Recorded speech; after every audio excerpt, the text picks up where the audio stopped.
السلام علیکم ویورز، میں ہوں زاہد تنوری ایڈوکیٹ۔ آپ دیکھ رہے ہیں law and the light. Supreme court of Pakistan نے ایک تازہ ترین ججمنٹ دی ہے ہبا کے حوالے سے، اور خاص طور پر خواتین کے وراثتی حقوق کے بارے میں،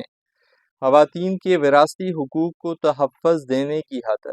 اب یہ ججمنٹ ہے کیا، اس کیس کے فیکٹس کیا ہیں، ان پہ ہم بات کریں گے، لیکن اس سے پہلے اگر آپ چینل پر نئے ہیں، آپ نے چینل سبسکرائب نہیں کیا ہوا تو چینل سبسکرائب کریں، ویڈیو لائک کریں، بیل آئیکن پریس کریں تاکہ اویئرنیس کے حوالے سے ہر نئی آنے والی ویڈیو کا نوٹیفیکیشن آپ تک پہنچ سکے۔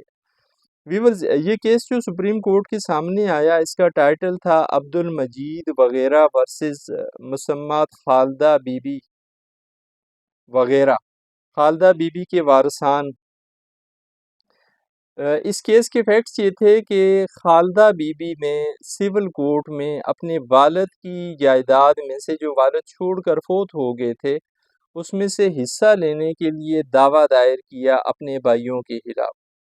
بھائی جب عدالت میں پیش ہوئے تو انہوں نے موقف اختیار کیا کہ خالدہ بی بی کا کوئی حصہ نہیں بنتا اس جائیداد میں سے جو والد چھوڑ کے فوت ہوئے ہیں۔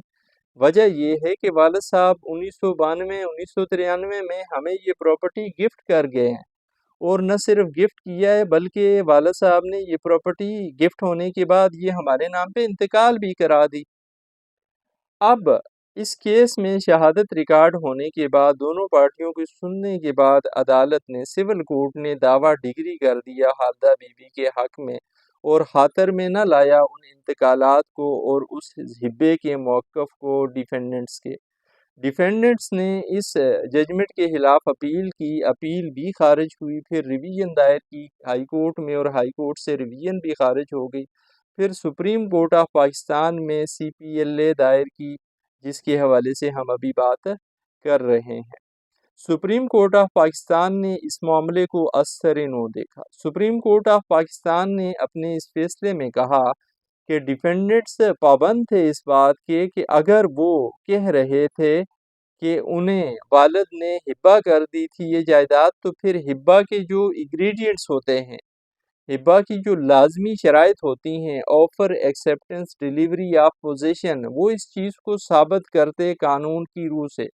پھر وہ گواہ پیش کرتے کہ اس کی موجودگی میں ہبہ ہوئی تھی یہ جائیداد۔ صرف یہ کہہ دینا کہ والد صاحب ہبہ کر گئے تھے یہ کافی نہیں ہے۔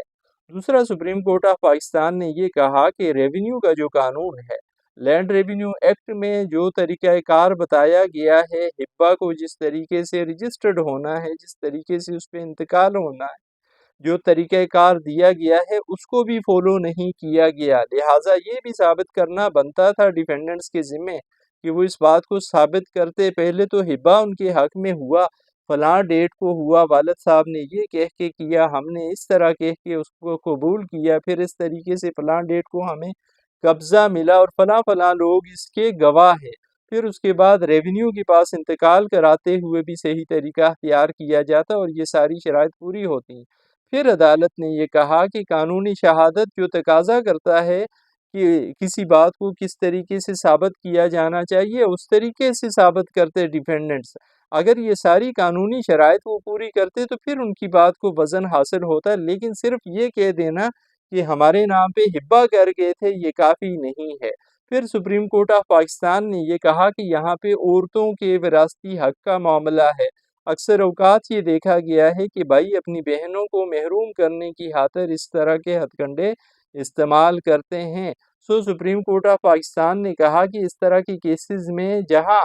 جو بندہ فائدہ لے رہا ہے، جو بینیفیشری ہے، اس کے ذمے ہے یہ بات کہ وہ ثابت کرے، اگر اس کے نام کوئی ٹرانزیکشن ہوئی ہے تو وہ لیگلی لافلی ہوئی ہے۔ اور پھر سپریم کورٹ آف پاکستان نے یہ بھی یہاں کہا اس فیصلے میں کہ ایک والد اپنی 3 بچیوں کو محروم کر رہا ہے اپنی وراثتی جائیداد سے، اور بیٹوں کے حق میں کر رہا ہے پراپرٹی، اس کی کوئی وجہ نہیں بیان کی گئی کہ والد کیوں مجبور ہوا، یا کون سی ایسی وجہ تھی، کون سا ایسی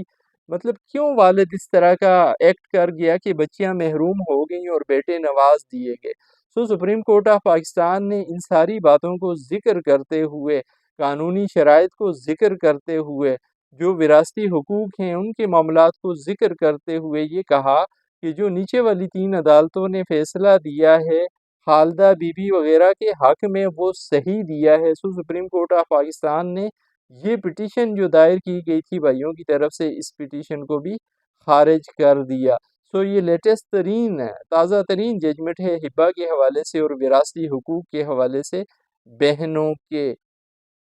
عورتوں کے۔ امید ہے یہ ویڈیو آپ کے لیے مفید رہے گی، آپ کی معلومات میں اضافے کا باعث بنے گی۔ زندگی رہی پھر حاضر ہوں گے کسی نئے موضوع کے ساتھ، اجازت دیجیے، اللہ حافظ۔